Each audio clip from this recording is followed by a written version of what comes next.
BJP सरकार को आखिर में क्यों ऐसा करना पड़ा कि उत्तर प्रदेश के पूर्व मुख्यमंत्री और समाजवादी पार्टी के जो मुखिया हैं अखिलेश यादव को उनके घर में ही नजरबंद करना पड़ा। लेकिन फिर भी एक रात्रि अखिलेश यादव ने सीधे जेपीएनआईसी के तरफ रुख किया और वहां पर जिस गेट से वे पिछली बार कूदकर जयप्रकाश नारायण अंतर्राष्ट्रीय केंद्र में प्रवेश किया था, उस गेट को टीन शेड से ढक दिया गया था और वहां पर कुछ पेंटर उस पेंट से उस गेट को रंगने वाले थे। उन्होंने उस पेंट को लिया और उस सीधे टीन शेड पर लिख दिया समाजवादी पार्टी जिंदाबाद। बस इसी बात को लेकर जेपीएनआईसी और अखिलेश यादव और मौजूदा सरकार जो बीजेपी सरकार है सुर्खियों में है।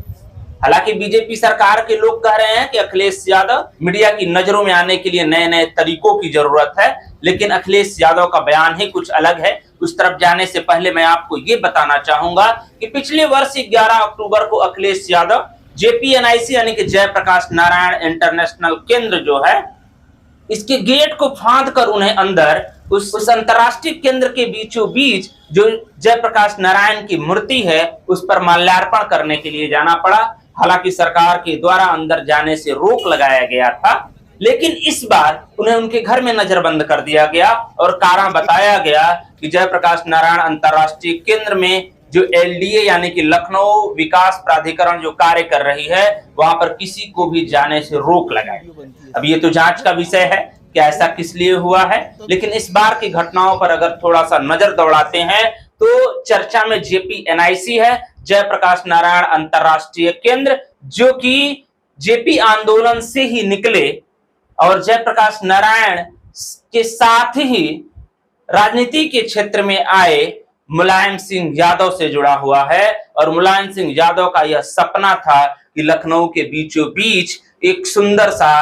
जयप्रकाश नारायण के नाम पर एक कोई केंद्र बने। बस इसी सपने को जब समाजवादी पार्टी सरकार में आई तो 2013 से 2016 के बीच अखिलेश यादव ने लगभग 850 करोड़ से अधिक रुपए की लागत से इस केंद्र को बनाया और इस केंद्र में मल्टीप्लेक्स जैसी सुविधाएं हैं, एयर फ्री रेस्टोरेंट है, जिम, स्विमिंग पूल है और लगभग 1000 से 2000 से अधिक लोगों के लिए एक साथ मीटिंग करने की सुविधा भी वहां पर लैस है। इसकी जब दूसरी तरफ जाते हैं तो जब से अखिलेश यादव को हाउस अरेस्ट किया गया तो 11 अक्टूबर को अखिलेश यादव ने इस बार एक नया तरीका अपनाया। वो कहा जाता है ना कि जहां भक्ति होती है वहां शक्ति आ ही जाती है, तो इसी चीज को दिखाते हुए अखिलेश यादव ने सीधे ही एक जयप्रकाश नारायण की दूसरी मूर्ति लेकर अपने घर के बाहर आए और मीडिया के सामने और अपने हजारों समर्थकों के सामने उनकी मूर्ति पर माल्यार्पण किए और मीडिया के सवालों का जवाब देते हुए कहे कि ये सीधे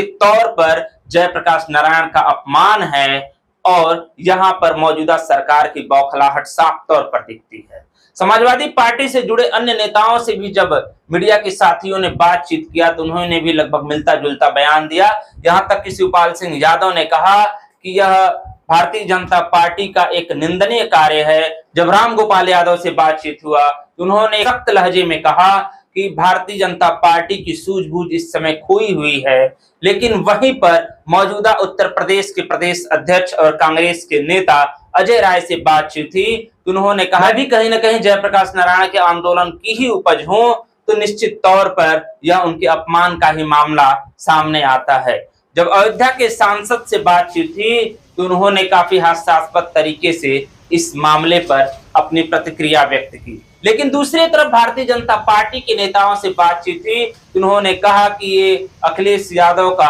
अलग अलग प्रकार से मीडिया में सुर्खियों में आने का तरीका है। वह नए नए तरीकों को ढूंढते रहते हैं और उत्तर प्रदेश जैसे राज्य के पूर्व मुख्यमंत्री को इस प्रकार का कृत्य नहीं करना चाहिए। वह कभी किसी गेट को फांद कर प्रतिबंधित जगह पर चले जाते हैं तो कभी प्रतिबंधित जगह पर जाकर पेंटरों से पेंट लेकर समाजवादी पार्टी जिंदाबाद लिख देते हैं। हालांकि वर्तमान में गहमागहमी बनी हुई है। धन्यवाद।